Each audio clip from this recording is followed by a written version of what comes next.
Preparations continue for Northern Illinois. Hi, Sean Callahan with HuskerOnline.com. We caught up with Nebraska's offensive coordinator Marcus Satterfield and defensive coordinator Tony White here on Wednesday before practice. And first and foremost, the question to Satterfield, is Jeff Sims ready to go this week? We held him out on yesterday's practice. He got mental reps and followed around the huddle and everything. Expecting him to be out there tonight and go as full speed as he possibly can. We're never going to put it's the kid's health first before we put him out there.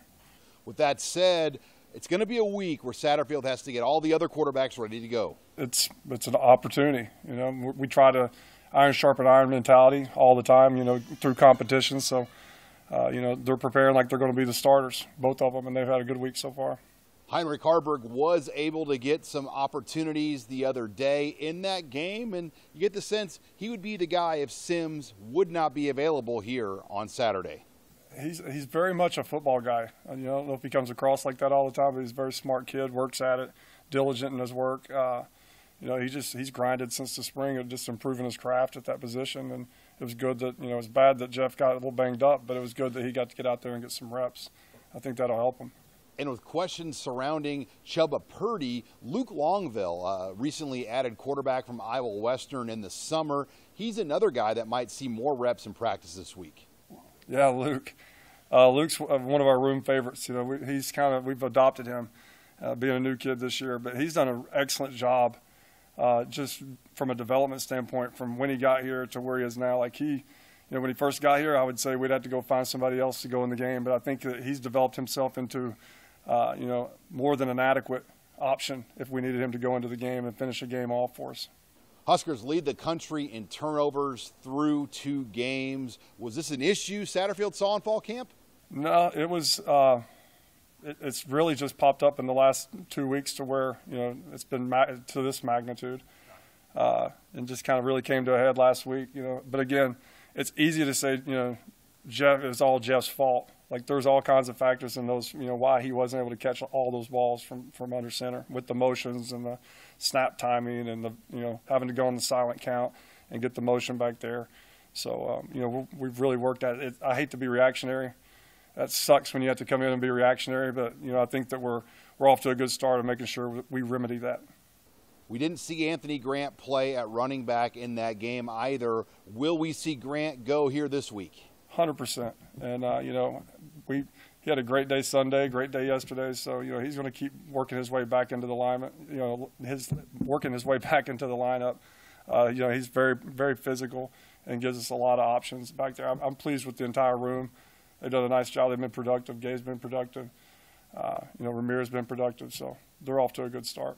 Huskers will see a pretty pesky defense from Northern Illinois, and Satterfield said it's been a challenge getting ready this week.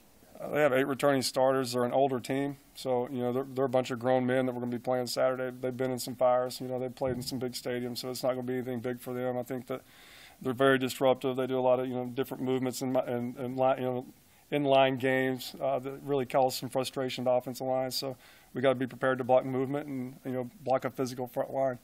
But on the flip side, Nebraska's pretty battle-tested going on the road to start the season. Right now, it sucks. It's terrible. You'd love to have been at home and been comfortable and, playing maybe, like some people do, what would be seen as a smaller opponent. That would have felt better. But in the long run, 6 weeks from now, would it have been better? No. What stinks right now, kind of doubling down on the process, is going to make us stronger 6 weeks from now. We needed to go through that. We played in 2 hostile environments. That environment, I was in the SEC for 2 years. Those are some crazy stadiums. Last week was insane.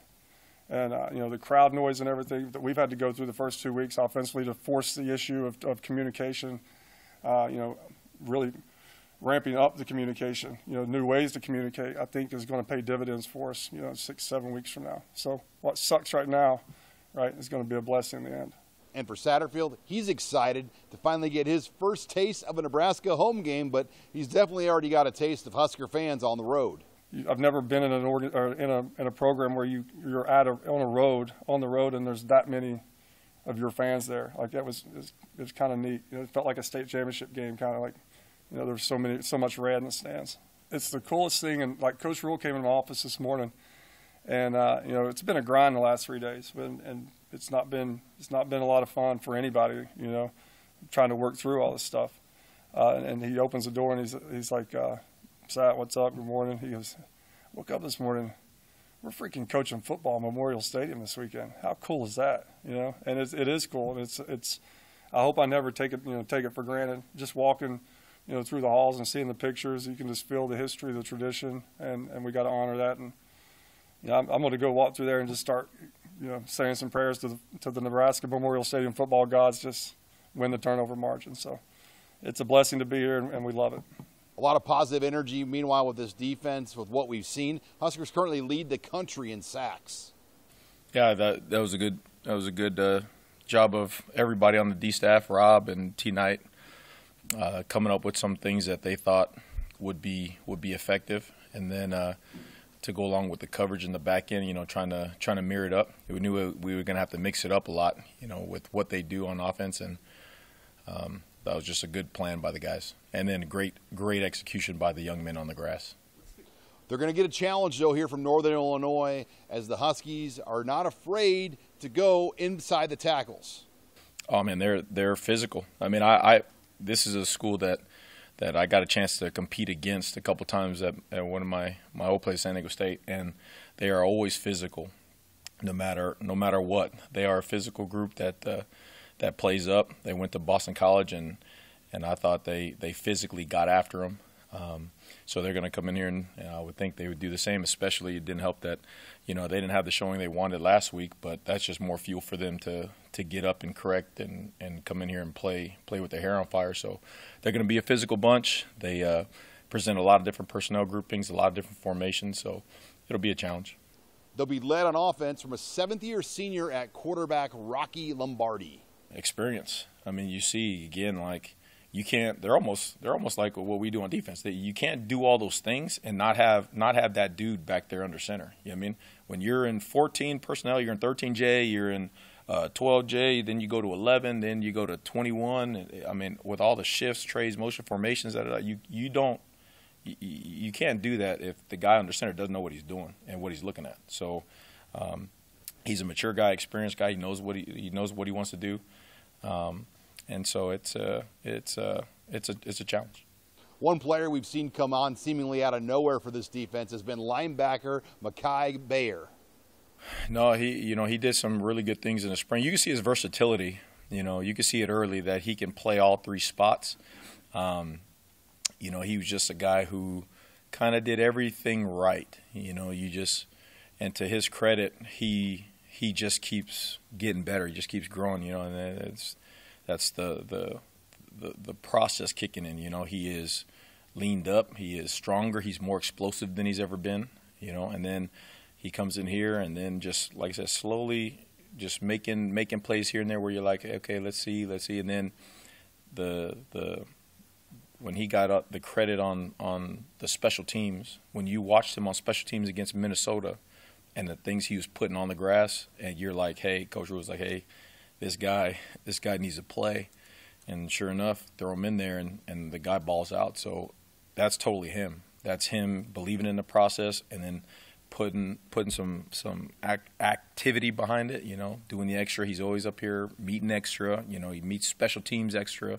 And now he's playing ball, and he's having a great time doing it, you know, being a great teammate, all that stuff. So it's really cool for him, cool to watch. Freshman Cam Linhart's another guy that continues to impress. White? Yeah, I mean, again, he's not. You say Cam, and he comes in the room. You don't look at and see him as like a freshman. I mean, he's very mature. He's a guy who feels like he's been there and done that already. But he'll be the first one to walk into a room and say, "Hey, I got to improve. I didn't make this play. I didn't make this play. I didn't make this play." You know, and that's the thing. That's a good player to a great player. You know what I mean? The first thing he out of his mouth is like, "I should have made this play. I should have did this right. I should have did this right." And so it's refreshing because I think when good guys do good things, you want to see that. You want to reward them. You want to praise them. You want, and he's a good guy. You know what I mean? So it's cool to see him do those things so early in his career. You know. And in general, that young defensive line group has been a positive. Yeah, I mean, again, we're trying to get them up to speed and let them play, right? I mean, that's the whole deal. Is they're not here to watch guys play. You know, they're here to play, and so I think the biggest thing is you got to get them on the grass and let them do it, right? Practice is one thing. You gotta do it in practice, so that way everybody has a trust to put you in the game. But then the game's a whole nother level, right? There's guys who are great practice players, and then you throw them in the game, and then it's like they disappear for some reason. You gotta put it under the lights, and you gotta perform. So those guys going out there and performing, it only allows the road to increase, and then we can do more things with them and all that kind of stuff. Up to a point where you're saying, hey, maybe this is too much for them and all that stuff. But again, as many guys that can play is going to play. And finally, for Tony White, he too is looking forward to his first taste of Memorial Stadium.